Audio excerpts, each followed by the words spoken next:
On July 7th of 1985, 29-year-old Gail-Katz Bierenbaum would suddenly vanish. Immediately, her husband Robert was looking quite suspicious, especially after he took an airplane out the same day she went missing. This is the infuriating case of Robert Birenbaum.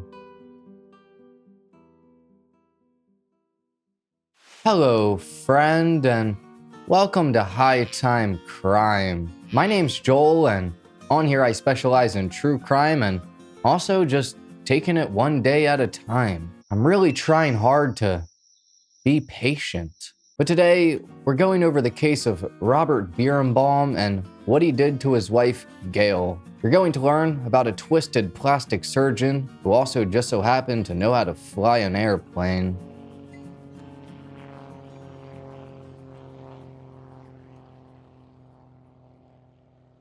For our story, we're heading to Manhattan, New York. With a population of around 1.6 million people, it's the most densely populated and also geographically the smallest of all 5 boroughs of New York City and one of the most densely populated areas in the world. Originally part of the Lenape territory, the area was essentially founded in 1624, but Manhattan officially became a thing in 1898. There's no shortage of things to do here, and that's for certain. Manhattan hosts 3 of the world's 10 most visited tourist attractions of 2013. Times Square, Central Park, and Grand Central Terminal. All absolutely wonderful places to visit. You could also go to Chinatown or Koreatown, or potentially go to New York City Hall for whatever reason. Honestly, it seems like a nice area.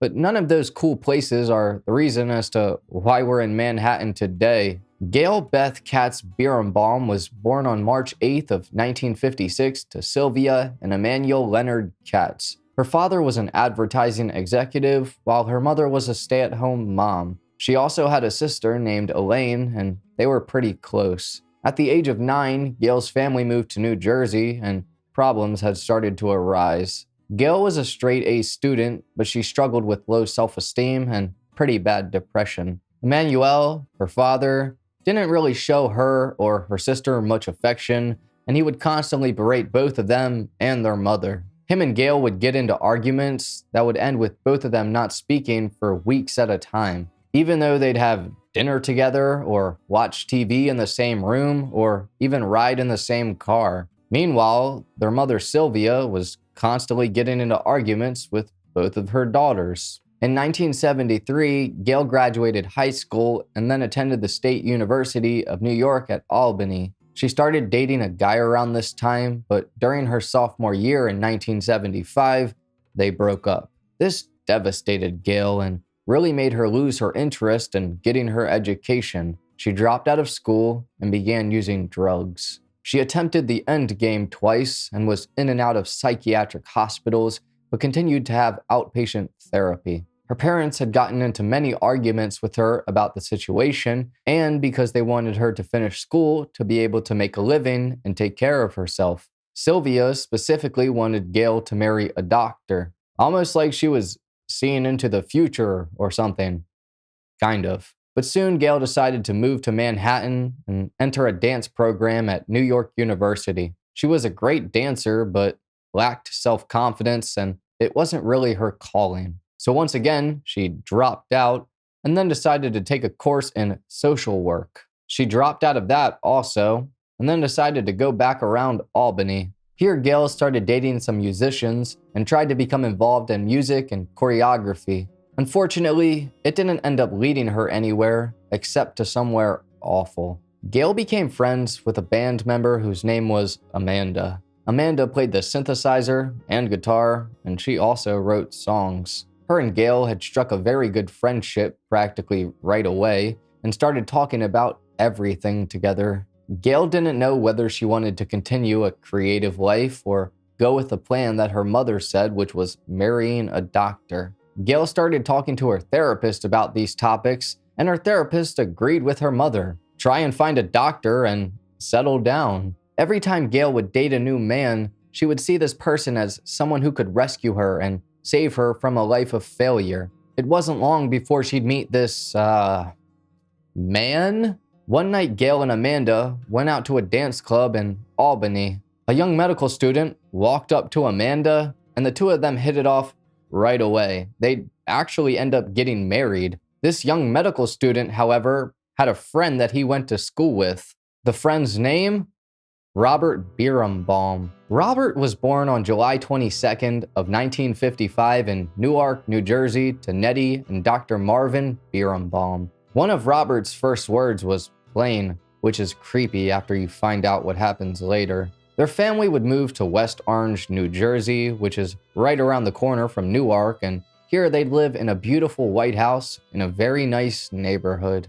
Robert was very good at science, and he also took piano and guitar lessons. By the age of 7, he took a course in astronomy at the Hayden Planetarium in Manhattan with adults, so you can already guess where he was academic-wise. When Robert became a teenager, he attended West Orange High School. Here, he was an honor student and also scored an 800 on his college boards. He had a photographic memory, and he knew he could accomplish anything he put his mind to. He also made the varsity cross-country team, so he was a very well-rounded individual, it appeared. Robert took judo lessons and learned how to knock someone unconscious and theoretically kill someone if it ever came down to it. Just like his father, he was on the path to become a doctor. He went to Rensselaer Polytechnic Institute for a bit when he was 17, but later went to study medicine at Albany Medical College. Robert graduated when he was 22 years old and was completely finished.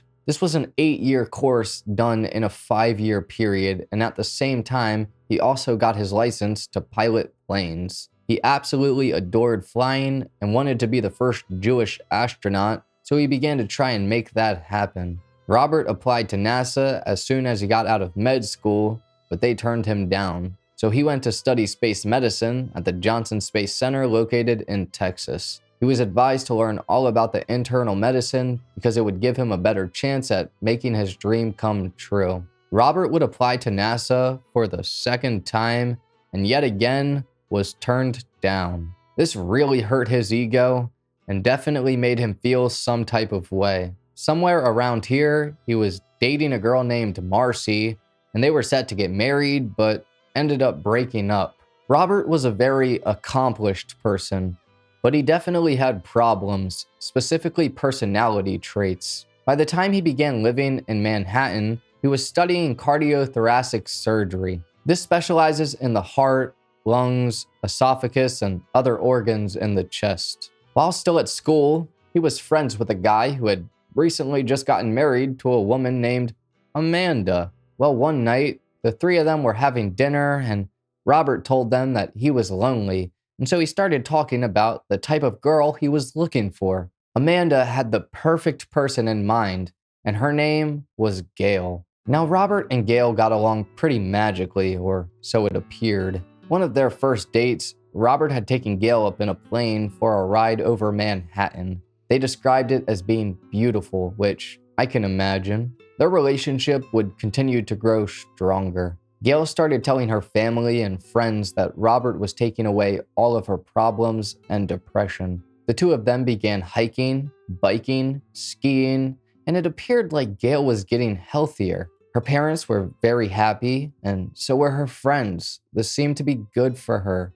Gail was working an entry-level job at a Manhattan ad agency, and this gave her a ton of free time to spend with Robert. By now, the two of them started to get to know each other a little better. They disagreed on everything political, as they were on the opposite sides of the spectrum. Gail was a cat person, while Robert was a dog person. He didn't like the idea of marrying someone who was a college dropout working at a dead-end job. He wanted Gail to go back to school and get her degree.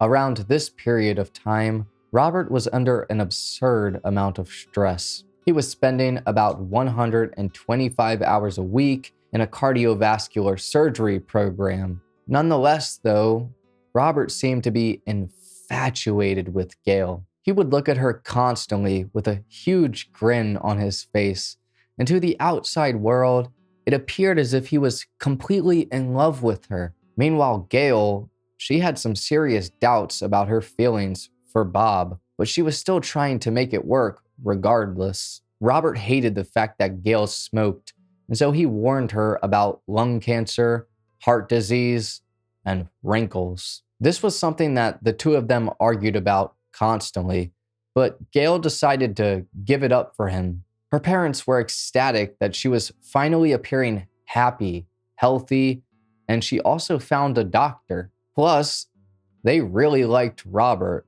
Robert's parents, however, were not so enthusiastic about Gail and where she came from. They didn't like her background, but they wanted Robert to be happy. It wasn't long before the two of them would get married in the summer of 1982, and unfortunately, they wouldn't live happily ever after. In fact, that's the complete opposite of what happened. A few months before their wedding, Gail became very upset about a story that Robert told her. He said that he was taking his ex-fiancée Marcy's stuff back to her apartment, and this included her cat. During the trip, the cat got agitated and began jumping around inside of the car, and it was making it dangerous for him to drive. So while he was driving the car with one hand, he grabbed the cat with the other. He said that during this struggle, his hand somehow ended up around the cat's neck. And because the cat was making it dangerous to drive, he held it tight and accidentally strangled it to death. What an absolute lunatic. But Gail thought this was very weird. She believed that he did it to get back at his ex. She also had a cat of her own and was afraid that Robert was going to do something to it. One day, that fear would actually become a reality when he decided to try and drown her cat in the toilet. Gail called her sister Elaine, crying hysterically about this, and said, No, Elaine, we're gonna get rid of the cat and then everything's gonna be fine because he's gonna believe that I love him. Elaine said, and I'm like, no, not really, you have to get rid of Bob. Another time, Gail, Robert, and Elaine went on a double date to a sushi restaurant. Robert shoved food into Gail's mouth and tried to do the same with Elaine. Clearly, red flags were starting to arise everywhere that Robert went. Gail's friends and family began to notice that their relationship was growing ever more toxic by the day. During the summer of 1984,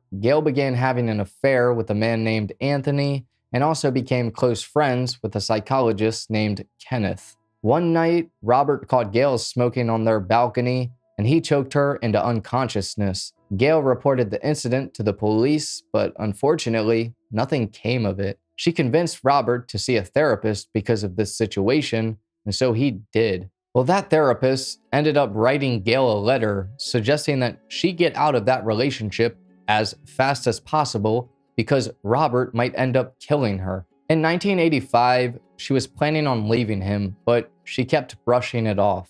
They started meeting with a divorce attorney, but sadly, things would never make it that far. In the weeks leading up to July of that year, Gail was ready to leave and on her last straw. She told her sister Elaine that she told Robert of her intent to use his psychiatrist's letter against him if he did not agree to a favorable financial agreement. If she didn't get her way in the proceedings, she would use the letter as a way to ruin Robert's life. And also, in order to obtain a divorce, she was threatening to expose allegations that Robert and his father had committed a multi-million-dollar Medicare fraud. Remember how Gail started dating other men? Well, she was really into the psychologist, Kenneth. In fact, she had stated that she was very happy and in love with him. Plus, she also was able to obtain a pretty decent loan from the bank, and so she was financially able to leave Robert. On July 4th, Gail and Kenneth had dinner at his apartment, kissed, and a little more. This is the last time the two of them ever saw each other.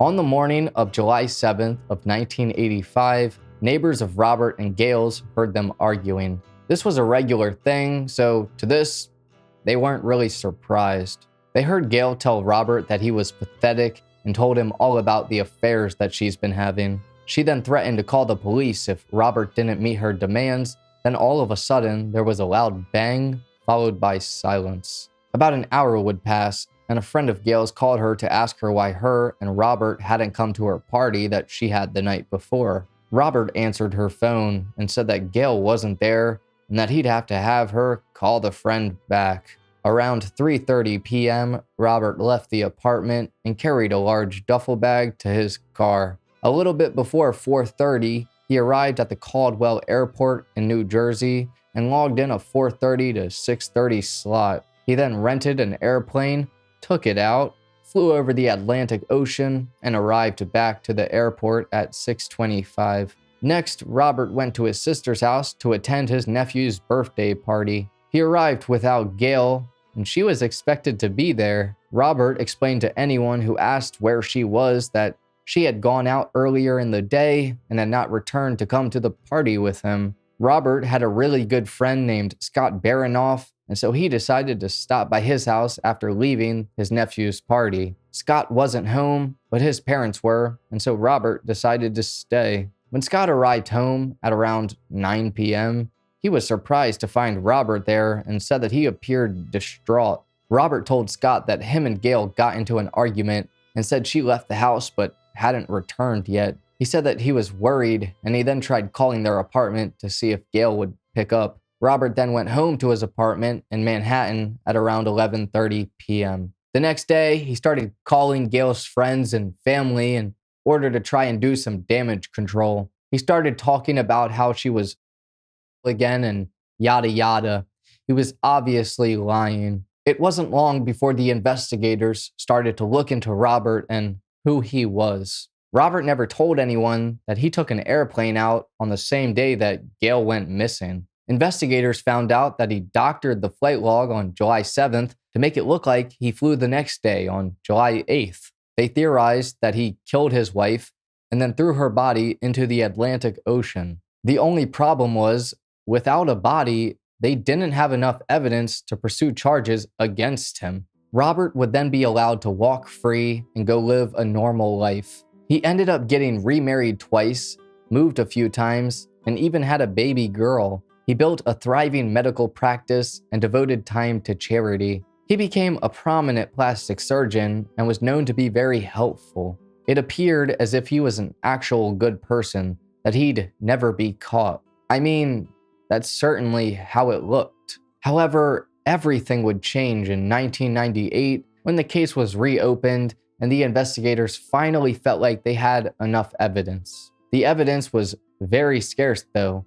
No forensics, no eyewitnesses. It was completely circumstantial. There was no foregone conclusion to this case. It was up for interpretation. The prosecutors claimed that Robert had strangled Gail after she told him that she was ending the marriage. Robert then placed her body in a duffel bag and put it in the trunk of his father's Cadillac. He then drove to the Essex County Airport, rented an airplane, drove low close to the water, and disposed of Gail's body. The prosecutors recreated an exact scenario showing how someone could fly a small plane and at the same time also push a body out of it. The judge was very moved by this, as was the jury. Another huge piece of evidence was the fact that Robert had never told police of his flight that day, and how they discovered that he altered the flight log. The defense claimed that there was no real evidence and pointed to Gail and her lifestyle as being the culprit. After 2 weeks of testimony and 2 days of deliberation, on October 24th of 2000,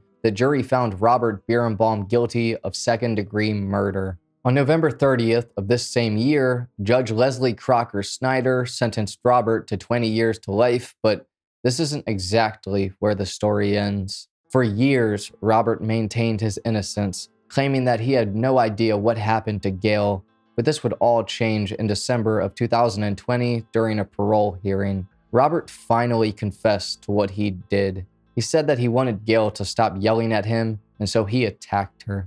Then he said he took her body, put it in a suitcase, rented a plane, and threw her out into the ocean, just as investigators imagined. Robert told the parole board that he was immature at the time and didn't know how to control his anger. Yeah, immature. Sure, that's the word. Robert is a terrible person, to say the absolute least. He couldn't control his anger, and so he did that? Yikes. It was very obvious from the get-go that he was a lunatic. He killed his ex-girlfriend's cat and tried to kill Gail's. Once again, I'll say this over and over. If you know someone that is killing someone's pets, run. They're only going to do something terrible. We can only hope that Robert stays in jail and never gets out. That'd be a failure to society, and specifically Gail. Gail Betts' cat was a hardworking person who was loved by many. She had gotten herself into a relationship with someone who she wasn't too fond of from the start, but she was in a bad situation herself. Continual growing resentment between the both of them, combining with mental issues, are for sure a deadly combination. I genuinely hope that she's resting peacefully, and it's awful knowing her body will most likely never be recovered. Rest in peace, Gail.